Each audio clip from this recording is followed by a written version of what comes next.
Na aula anterior, eu falei sobre o painel, mostrei como funciona um painel de hospedagem compartilhada. E nesta aula, eu vou mostrar como funciona um painel de um VPS. É realmente incrível quando você muda de um plano compartilhado para um plano VPS e você se depara com este painel, com o WHM, é muito interessante, porque a diferença é fundamental. Quando você tem um VPS, você tem controle absolutamente completo sobre a hospedagem. E eu quero mostrar só alguns detalhes interessantes aqui para vocês perceberem a diferença.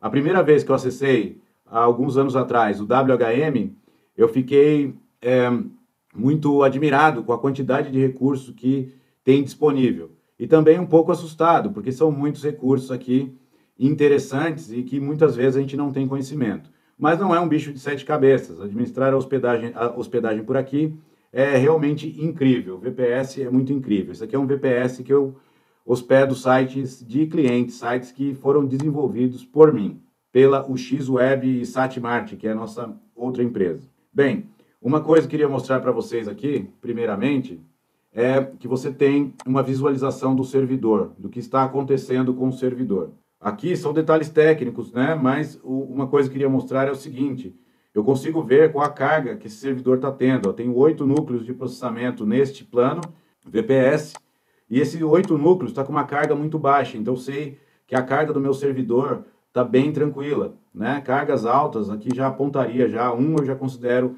alto. E aqui é menos de 1 a carga do servidor, é realmente incrível o desempenho.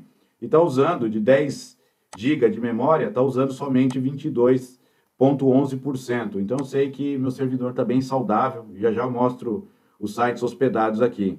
Eu também consigo ver, por exemplo, né, informações do meu servidor, ou seja, eu consigo ver quais são os processadores, processador 1, né, um Intel Xeon. Então são 8 processadores de 2,20 GHz, bastante potente, que é o que eu tenho. E aqui eu tenho todas as informações de disco. Também consigo ver, por exemplo, quais são os usuários desse servidor que estão consumindo mais recursos. É bem tranquilo aqui o consumo, está bem legal, bem tudo saudável aqui no servidor. Uma coisa interessante é que eu consigo ver informações de conta, eu consigo listar todas as contas de pessoas que estão, de usuários que estão hospedados aqui neste servidor VPS. E o mais legal disso é que aquele painel do cPanel é disponibilizado para cada cliente. Eu consigo disponibilizar, como eu fosse uma empresa de hospedagem, eu consigo disponibilizar um painel de cPanel para cada usuário cadastrado aqui. Tá vendo? Esse é o painel do cPanel que eu mostrei na aula anterior, mas de um usuário específico. Então eu consigo disponibilizar o cPanel para cada cliente, individualmente.